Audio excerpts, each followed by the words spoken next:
ახალი ამბების რვა. საქართველოს პრეზიდენტი პარლამენტის წინაშე მხოლოდ სიტყვით წარსდგება, მიუხედავად ნაციონალური მოძრაობის მორიგი მოთხოვნისა, რომ გიორგი მარგველაშვილთან საკანონმდებლო ორგანოში გამოსვლის შემდეგ დებატები გამართული იყო, უმრავლესობამ არ გაიზიარა ოპოზიციის მოთხოვნა და გადაწყვიტა, რომ ხვალ ქვეყნის პირველ პირთან კითხვა-პასუხის რეჟიმით შეხვედრა არ გაიმართება.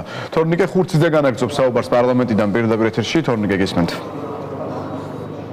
ცოტა ხნის წინ ბიუროს ხდომაზე ნაციონალურმა მოძრაობამ კვლავ მოითხოვა, რომ პრეზიდენტის სიტყვით გამოსვლის შემდეგ შეხვედრა კითხვა-პასუხის რეჟიმში გაგრძელდეს და მათაც მიეცეთ აზრის დაფიქსირების საშუალება, თუმცა ამჯერადაც უშედეგოდ. მართლმადიდებლში განმარტავენ, რომ ამას რეგლამენტი არ ითვალისწინებს და ხვალ კანონმდებლების წინაშე გიორგი მარგველაშვილი მხოლოდ სიტყვით გამოვა, პრეზიდენტის გამოსვლის შემდეგ კი უკვე შეემაჯამებელ სიტყვას პარლამენტის თავმჯდომარე იტყვის.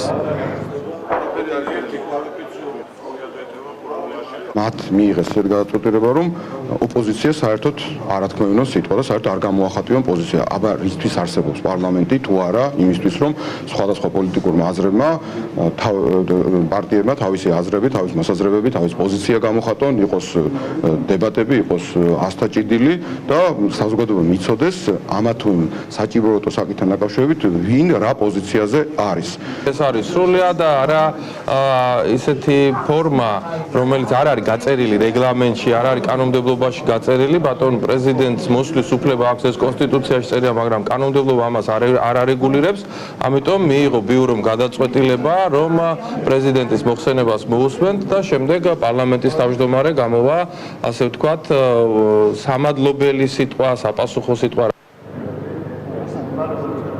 პარლამენტში ამ დრომდე უცნობია, როდის დაიწყება ზურაბ აბაშიძის ვიცე-სპიკერობიდან გადაყენების პროცედურები და ვინ ჩაანაცვლებს აბაშიძეს. მართულ გუნდში აცხადებენ, რომ ჯერ ამ თემაზე უმრავლესობაში მსჯელობა არ ყოფილა. ზურაბ აბაშიძის ვიცე-სპიკერობიდან გადაყენებას კი ცნობილია, რომ მხარს არ დაუჭერს თავად უმრავლესობის წევრი გედევან ფოფხაძე.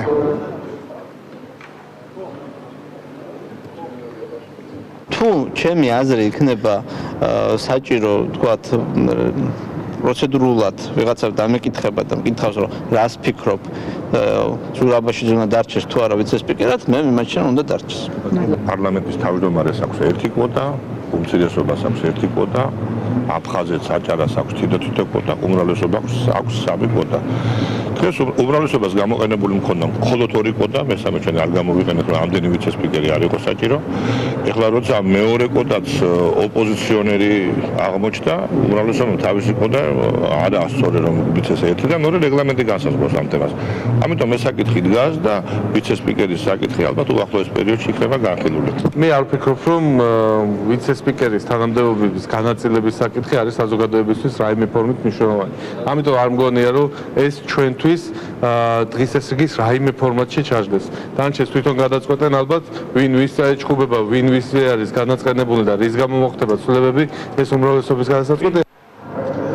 თავად ზურაბ აბაშიძე პარლამენტში ჯერ არ გამოჩენილა, ოპოზიციაში გადასულ ვიცე-სპიკერს საკანონმდებლო ორგანოში ამ დრომდე ელოდებიან.